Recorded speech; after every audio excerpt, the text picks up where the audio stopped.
Have you ever wondered where your mind goes when you go to sleep? Or where dreams come from? Or what about deja vu? What about when we take psychedelics? Why is it that when we take psychedelics, whether it's psilocybin, DMT, LSD, or ketamine, we often experience very similar feelings? Sometimes we even see similar things.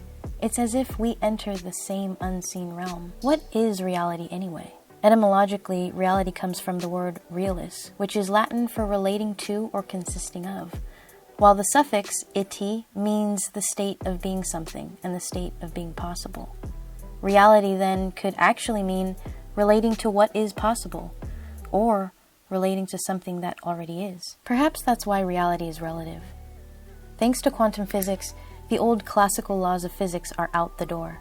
With quantum physics, reality becomes a bit more mystical. There's this constant to life that never ceases. Though the plants wilt and die in one season, the constant that moves life pushes forward to resurrect those plants in the coming season. What is this constant? Bohm calls it the implicit whole. Perhaps this is the realm where all possibilities reside. In order to become more aware of this implicit whole, we're going to explore characteristics of the quantum realm to investigate the hidden depths of reality and how our consciousness plays a role in its creation. Take the wave-particle duality of a wave function, for example. A wave function is an equation that can tell us where the particle might be at any given moment in space-time. Think of it like a spectrum. Somewhere on the spectrum, there's a particle, and we won't ever truly know where that particle will actually be, just where it might be on the spectrum. However, once we measure the particle, the wave or spectrum collapses, and now the particle has a position that is known. Our action of measuring the particle made it behave like a particle with a specific location, instead of a wave with many unknown locations. We influenced its behavior. Think of the implications. Are we influencing all the particles around us just with our focus and observation? What information is being shared between the observer and the particle so as to influence it? This brings us to our next quantum characteristic, Heisenberg's uncertainty principle. With the uncertainty principle, we cannot know with accuracy where the particle will be and at what speed it will travel. The reason is because in order to understand where the particle will be, we must measure it. And measuring, as you already know, influences its behavior. For example, if we want to measure the location of an electron, we would need to measure it, and to do that, we would need to shine light or laser onto it. Doing this, however, changes the internal energy of the electron. The electron's location is detected, but the wave function that it was previously on collapses, and information about the electron's other possible positions is lost. We cannot accurately know the speed of the electron anymore. This same rule applies when we measure the velocity, which prevents us from truly knowing the position of the electron. No matter what we do to understand this electron, we influence its behavior. Could this be indicative of how reality is relative to each individual? Is the focus of each person, for example, influencing the particles and molecules of experiences and life around them? Are we co-creating our reality? And is that why it's relative? Perhaps the third quantum characteristic can lead us toward the answers to this question. Entanglement, or spooky action at a distance, as Einstein called it, is when two quantum particles interact and are connected by an invisible string or wave function, which sends information across distances to influence each other. The particles can be miles apart and still influence each other through this invisible connection. Even more, when one particle is measured, the other particle, no matter the distance, is influenced by the first particle's experience of being measured. Are we not all made of particles, molecules, electrons, protons, and photons? Indeed we are. And quantum mechanics tells us that everything is in flux, and that we can influence that which we are quantumly entangled with. The question then becomes, what exists between these integer states of visibility, and can the components in the in-between be influenced? There appears to be a correlation between how thoughts and electrons operate, how they jump from one level to another, how they absorb information coming in.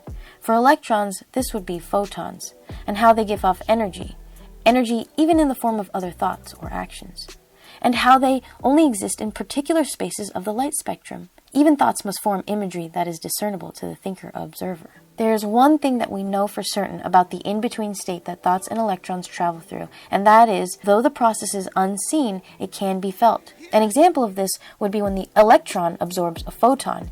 It gains in energy, and gains in energy are felt rather than explicitly seen, unless of course the energy is being observed during its releasing state. As this notion relates to thought, emotion arises between one thought and the next, which is again felt rather than explicitly seen, unless again we're observing the releasing state of these emotions via expression. So everything is in flux, and reality varies based on what we're relating to, i.e. the possibilities or existing facts. Electrons and thoughts appear to operate in a similar fashion, and electrons can be influenced by the photons they absorb, which can then allow the electron to jump energy levels.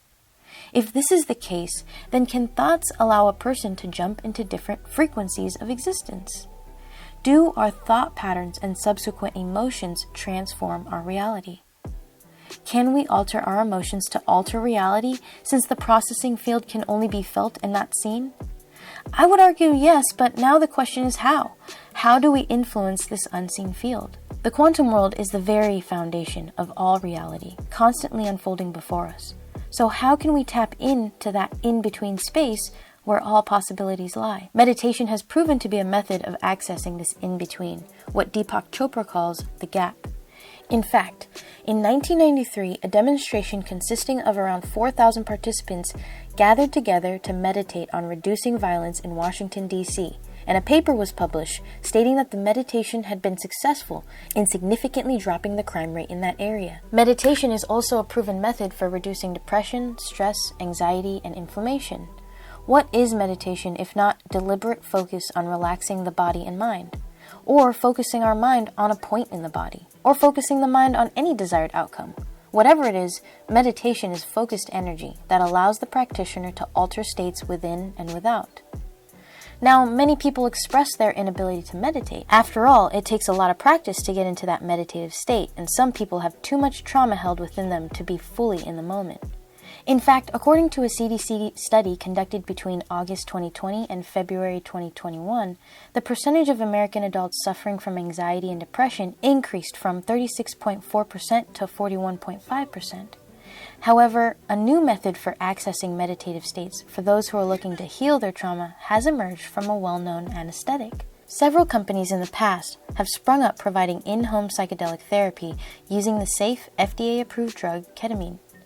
While ketamine has a very similar molecular structure to psilocybin, LSD, DMT, mescaline, and ayahuasca, it is reported as being easier to navigate one's thoughts during the experience. On a chemical level, the ketamine affects the glutamate system, allowing the brain more neuroplasticity so that more pathways can be created.